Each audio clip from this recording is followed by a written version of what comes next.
Hi అండి, నేను మీ విజయ. గున్ని రసాయిలో అందరికీ స్వాగతం సుస్వాగతం. ఈరోజు నేను మీకు బెంగాల్ స్పెషల్ గుమ్మడికాయతో మంచి రెసిపీ చెప్తాను.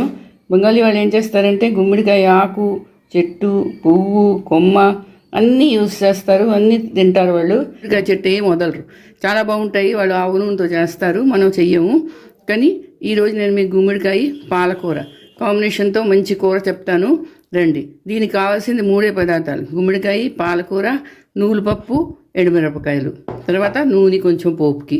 తండి ఎలా చేస్తారో చెప్తాను. ఇలా తరుక్కో పెట్టుకోవాలండి. ఇదిగో గుమ్మడికాయ సైజ్ ముక్కలు తరుక్కోవాలి, పాలకూర సన్నగా తరిగి పెట్టుకోవాలి. యాక్చువల్గా నాకు తెలీదు ఈ కూర చాలా బాగుంటుంది. మా వదిన గారి ఇంటికి వెళ్ళినప్పుడు వాళ్ళకి ఆర్డర్ చేసిందండి. ఈ కూర చాలా టేస్టీగా అనిపించింది. సరే, మీకు కూడా మీ అందరితో కూడా షేర్ చేద్దామని ఇవాళ చెప్తున్నాను. చూడండి, ముందుగా స్టవ్ ఆన్ చేసుకున్నాను, ఒక మూకుడు పెట్టుకున్నాను. ఇప్పుడు ఒక కప్పు నువ్వుల పప్పు, ఎండుమిరపకాయలు ఈ రెండు వేయించుకోవాలి. మరి ఎర్రగా కాదు, కొంచెం దోరగా వేయించుకోవాలి. వేయించుకున్న తర్వాత దీన్ని పొడి కొట్టుకోవాలి. పొడి కూడా మిక్సీ ఆఫ్ ఆన్ చేసుకుంటూ కొంచెం ఒక 2 మాటలు చేయాలి. మరి పౌడర్ చేసేకూడదు, పౌడర్ చేస్తే దీంట్లోంచి ఆయిల్ బయటకు వచ్చేస్తుంది. సో కొంచెం కొంచెం చెప్పున ఇది వేయించుకొని తర్వాత గుండ కొట్టుకొని పెట్టుకోవాలి.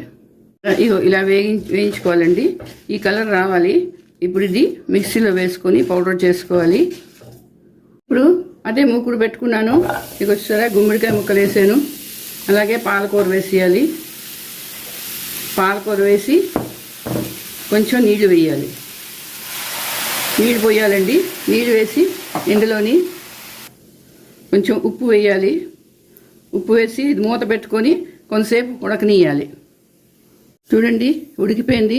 దీన్ని నేను ఇప్పుడు ఈ జాలీలో తీసుకొని పెట్టుకున్నాను. ఇప్పుడు స్టవ్ ఆన్ చేసుకున్నాను, మూకుడు పెట్టుకున్నాను. మూకుడు వేడయింది, ఇందులో కొంచెం నూనె వేసుకుంటాను. నూనె వేసుకొని నూనె కొంచెం వేడవగానే నూనె వేడెక్కింది. ఇప్పుడు 2 ఎండుమిరపకాయలు, మినపప్పు, చెంచా మినపప్పు వేసుకున్నాను. అలాగే అందులోని కరివేపాకు, కొంచెం కరివేపాకు వేసుకోవాలి. వేసుకొని ఇది వేయించుకోవాలి. మినపప్పు కొంచెం ఎర్రగా అవ్వాలి. మీకు కావలిస్తే ఇంగు వేసుకోవచ్చు, ఇంగు ఇష్టం లేని వాళ్ళైతే మానేసుకోవచ్చు. పోపు కొంచెం ఎర్రగా అవ్వాలండి, మరి దీనికి ఇంకో ఏం పోపు అక్కర్లేదు. ఇప్పుడు మినపప్పు ఎర్రగా అయిపోయింది. ఇప్పుడు నేను గుమ్మడికాయ, పాలకూర వేసేస్తున్నాను. వేసి దీన్ని బాగా కలుపుకోవాలి.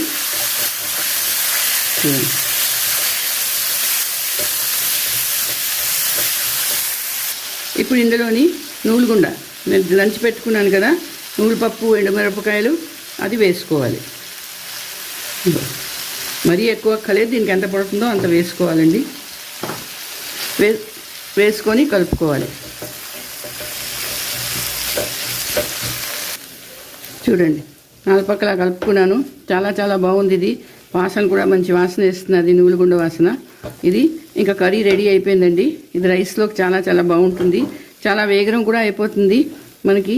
తర్వాత గుమ్మడికాయ తినలేని వాళ్ళు కూడా ఇలా చేసుకుంటే తప్పకుండా గుమ్మడికాయ తింటారు. రండి, దీన్ని ఇంకా ప్లేట్లోకి తీసుకుంటాను. దీన్ని ఇప్పుడు గిన్నెలోకి తీసుకుంటున్నాను.